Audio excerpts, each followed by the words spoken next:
Welcome to Mamma's kitchen. எல்லாரும் எப்படி இருக்கீங்க? இன்றைக்கி வந்து ஒரு ஸ்வீட் ரெசிபி பண்ண போகிறேன். எல்லாருக்கும் தெரிஞ்சது தான் ரவா லட்டு. ஆனால் இது வந்து கொஞ்சம் டிஃப்ரெண்ட்டாக செய்ய போகிறேன். அதே நேரத்தில் ஈஸியாகவும் செய்ய போகிறேன். இதை எப்படி செய்யலாங்கிறத நம்ம பார்ப்போம் வாங்க. ரவா லட்டு செய்கிறதுக்கு முன்னாடி ஒரு மிக்சிங் பவுல் எடுத்துக்குவோம். அதில் வந்து 1 கப் ரவையை போட்டுக்கலாம். 1/2 கப் அளவுக்கு நம்ம தேங்காய் துருவல் எடுத்துக்குவோம்.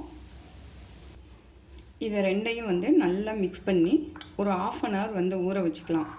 ஏன்னா இந்த தேங்காயில் உள்ள தண்ணி வந்து நல்ல ரவையில் வந்து மிக்ஸ் ஆகி நல்ல ரவையும் நல்லா ஊறி வரும். அதனால தான் நம்ம எடுத்த உடனே செய்யக்கூடாது. இந்த தேங்காவையும் ரவையும் நல்லா மிக்ஸ் பண்ணிக்குவோம்.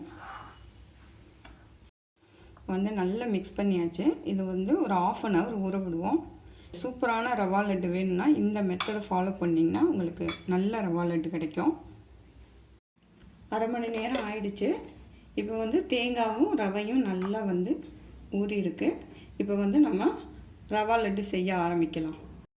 அடுப்பில் வந்து கடாயை வச்சுக்குவோம். கடாயில் வந்து ஒரு 50 கிராம் அளவுக்கு நெய் விட்டுக்கோங்க. நெய் சூடானோடனே இந்த மாதிரி முந்திரி பருப்பை எடுத்து சின்ன சின்ன பீஸாக கொஞ்சம் உடச்சி வச்சுக்குவோம். கொஞ்சம் வந்து உலர் திராட்சை எடுத்துக்கலாம். இதை வந்து போட்டு நல்லா ஃப்ரை பண்ணி எடுத்துக்கலாம். இப்போ வந்து திராட்சை நல்லா பொரிஞ்சு நல்லா பெருசாக வந்துருச்சு. முந்திரியும் நல்லா வறுபட்டுருச்சு. இப்போ அதே நெய்யில் இப்போ நம்ம வச்சுருக்க இந்த ரவையும் தேங்காய் இதையும் கொட்டிடணும். அடுப்பை வந்து ஃபுல்லாக சிம்மில் வச்சுக்கணும். இது வந்து கலர் சேஞ்ச் ஆகிடக்கூடாது. இந்த ரவை வந்து நல்லா அந்த நெய்யிலேயே வறுக்கணும். இப்போ இதில் வந்து பார்த்திங்கன்னா அடுப்பை வந்து நல்லா ஃபுல் ஹையில் வச்சிங்கன்னா ஒரு மாதிரி கருகி கலராக போயிடும். அதனால தான் சிம்மில் வச்சுட்டு நல்லா கலர் மாறாமல் இந்த ரவையை நல்லா வறுத்துடுவோம். நல்லா வந்து ரவை வாசம் வருது. இன்னும் ஒரு 2 நிமிஷம் நல்லா வறுத்துக்கலாம். இந்த ரவை லாடை வந்து பார்த்திங்கன்னா இன்னொரு மெத்தடில் செய்யலாம். அதாவது இந்த 2 மெத்தடில் செய்யலாம். ஒன்று வந்து பார்த்திங்கன்னா ரவையை நல்லா வறுத்துட்டு மிக்சியில் 1-2 திரிச்சிட்டு அதே அளவில் சர்க்கரையும் வந்து நல்ல மிக்சியில் திரித்து 2 சேர்த்துட்டு நல்லா மிக்ஸ் பண்ணி கொஞ்சம் ஏலக்காய் தூளை போட்டுட்டு நெய்யை நல்லா காய்ச்சி அந்த நெய் சூட்லேயே அந்த ரவா லாடில் ஊற்றி உருண்டை பிடிக்கலாம். அது ஒரு மெத்தடு. இன்னொன்று வந்து பார்த்திங்கன்னா இதே மாதிரி செஞ்சுட்டு இதில் வந்து சர்க்கரை பாகுக்கு பதிலாக சர்க்கரையும் இதில் போட்டு நல்லா கிண்டிட்டு கொஞ்சமாக காய்ச்சி ஆற வச்ச பாலை வந்து அதில் ஊற்றி நல்லா பிசைஞ்சு உருண்டை பிடிக்கலாம். 2 மெத்தட் இருக்குது. இது இல்லாமல் இந்த மெத்தடும் ரொம்ப சூப்பராக இருக்கும். இது வந்து கொஞ்சம் வித்தியாசமாக இருக்கிறதுனால இது உங்களுக்கு செஞ்சு காமிக்கிறேன். இப்போ வந்து ரவை வறுபட்டுருச்சு. நம்ம ஸ்டவ்வை ஆஃப் பண்ணிவிட்டு இதை வேறு ஒரு பவுலுக்கு மாற்றிக்குவோம். ரவையை வேறு ஒரு பவுலுக்கு மாற்றிட்டு அதே கடாயில் 1 கப் அளவு, இந்த கப் அளவுக்கு தான் நான் ரவை எடுத்தேன். அதே கப் அளவுக்கு நம்ம சர்க்கரை எடுத்துக்கலாம். ஒரு 1/4 டம்ளர் அளவுக்கு தண்ணி விட்டுக்குவோம். இப்போ வந்து அடுப்பை பற்ற வச்சுக்கலாம்.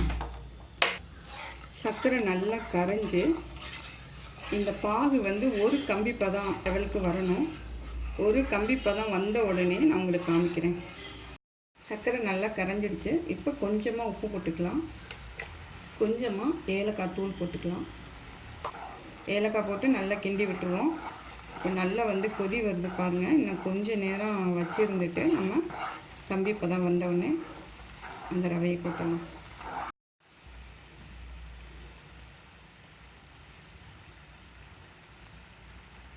பாருங்கள், கம்பி பதம் வந்துருச்சு. எப்பயுமே பாகு காய்ச்சும் போது கம்பி பதத்துக்கு நீங்கள் தண்ணி நிறைய விட்டுறக்கூடாது. தண்ணி கம்மியாக விட்டீங்க அப்படின்னா உங்களுக்கு சீக்கிரமாக கம்பி பதம் வந்துடும். இப்போ வந்து ரவையை இதில் கொட்டிக்கலாம். இந்த பாகோடு சேர்த்து நல்லா கிண்டி விட்டுருவோம்.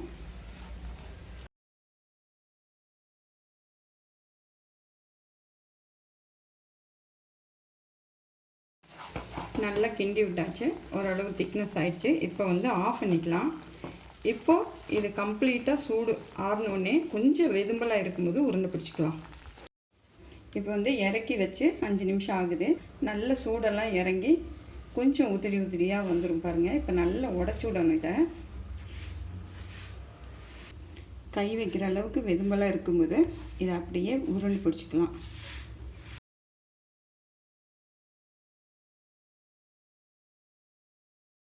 பாருங்க எல்லாத்தையும் அழகாக உருண்டை பிடிச்சாச்சு. இதில் வந்து உங்களுக்கு நான் ஒரு டிப்ஸு சொல்லி தரப்போகிறேன். இப்போ சப்போஸ் வந்து இது சுட சுட பிடிச்சாதான் உருண்டையாக வரும். பிடிக்கும்போது உங்களுக்கு வந்து உருண்டை உடஞ்சிது இல்லை அப்படின்னா இந்த ரவை வந்து ஆறி போச்சு அப்படின்னா கவலை வேணாம்.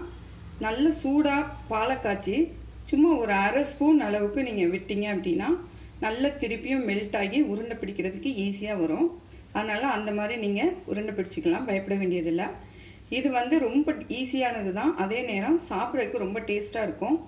இதே மாதிரி நீங்கள் ரவா லட்டு வீட்லேயும் ட்ரை பண்ணி சாப்பிட்டு பாருங்கள். நல்லா சாப்பிடுங்க, ஆரோக்கியமாக இருங்க, சந்தோஷமாக இருங்க. மீண்டும் ஒரு புது ரெசிபியில் உங்களை சந்திக்கிறேன். நன்றி.